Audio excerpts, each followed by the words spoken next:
बाद कहने लगी कि हमने तुम्हें परीक्षित बताया था हिरण्याक्ष की कथा। हिरण्याक्ष के बारे में बताया, तो अब हम बताते हैं उनके बड़े भाई हिरण्यकशिपु के बारे में।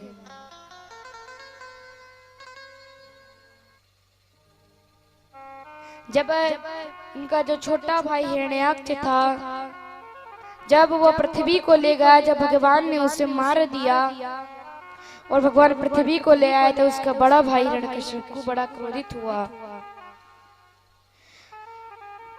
बहुत क्रोधित हुआ और उसने सोचा कि इस भगवान को, इस नारायण को तो मैं नहीं छोड़ूंगा,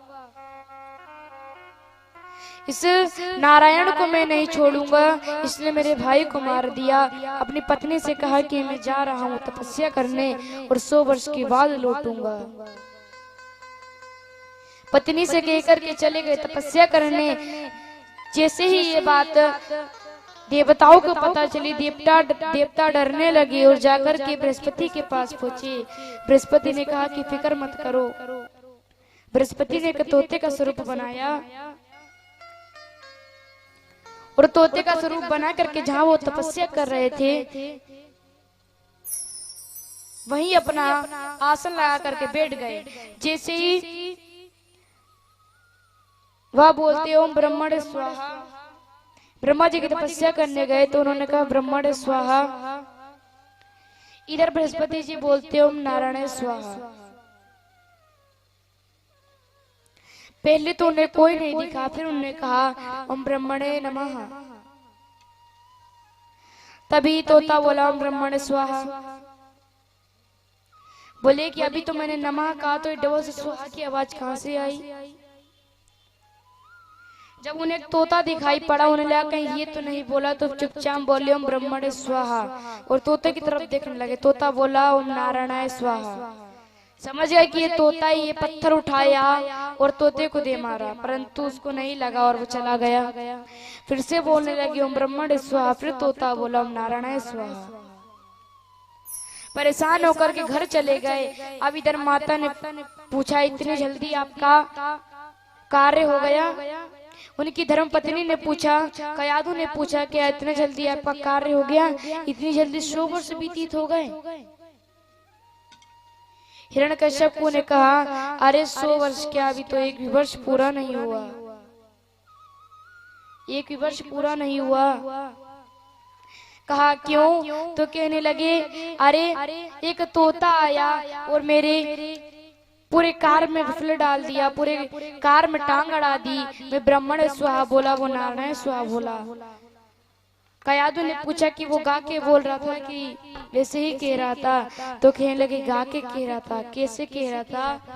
तो कहने लगी श्रीमन नारायण नारायण नारायण, श्रीमन नारायण नारायण नारायण, श्रीमन नारायण नारायण नारायण, श्रीमन नारायण नारायण नारायण, भजमन नारायण भजमन नारायण भजमन नारायण, श्रीमन नारायण भजमन नारायण, श्रीमन नारायण भजमन नारायण, श्रीमन नारायण, श्रीमन नारायण नारायण नारायण, श्रीमन नारायण नारायण नारायण।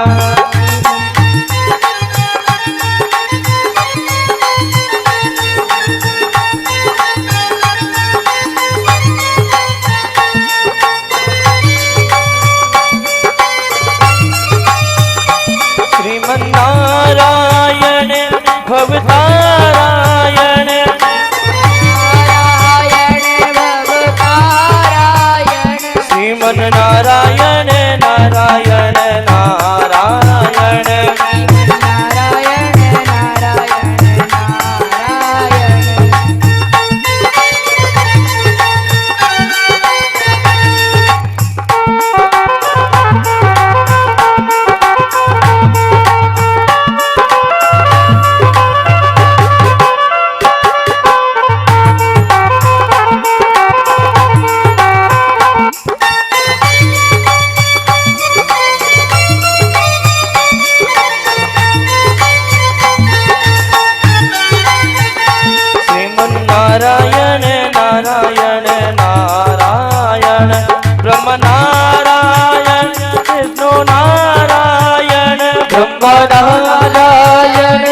विष्णु नारायण, ओ ब्रह्मा नारायण विष्णु नारायण, ब्रह्मा नारायण विष्णु नारायण, भोले नारायण नारायण नारायण, भोले नारायण नारायण नारायण, श्रीमन नारायण श्री नारायण श्रीमन नारायण, श्रीमन नारायण श्रीमन नारायण, श्रीमन नारायण नारायण नारायण, श्रीमन नारायण नारायण नारायण, लक्ष्मी नारायण भवतारायण, लक्ष्मी नारायण भवतारायण, लक्ष्मी नारायण भवतारायण, लक्ष्मी नारायण भवतारायण, लक्ष्मी नारायण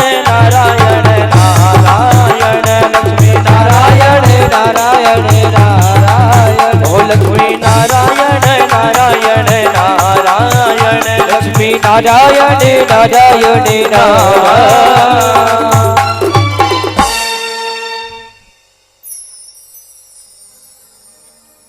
तुरंत जैसे ही कहा उस रात्रि में भजन करते करते दोनों सो गए और उसी रात्रि में कयादू गर्भवती हो गई। उस रात्रि कयादू के गर्भ में 4 पुत्र आए। अगले दिन मुहूर्त देख करके यहाँ से हिरण्यकश्यप को निकल पड़ा, तपस्या करने निकल पड़ा। इधर इंद्र ने सोचा कि अगर हिरण्यकश्यप को मारा भी गया तो इनके पुत्र बहुत कष्ट देंगे, तो इनके पुत्र इनकी पत्नी को ही उठा ले जाते हैं। तो जाकर के इंद्र ने कयादू को उठा लिया और वहां से लेकर के चले गई। अब जैसे ही लेकर के गई तो इधर नारद जी महाराज ने देख लिया और नारद जी महाराज ने कयादू की रक्षा करी और अपने ही कुटिया में रखी। उनको सुंदर भगवान को उपदेश दिया करते थे। गर्भ में बैठे प्रहलाद जी महाराज भी उस सुंदर उपदेश को सुना करते थे।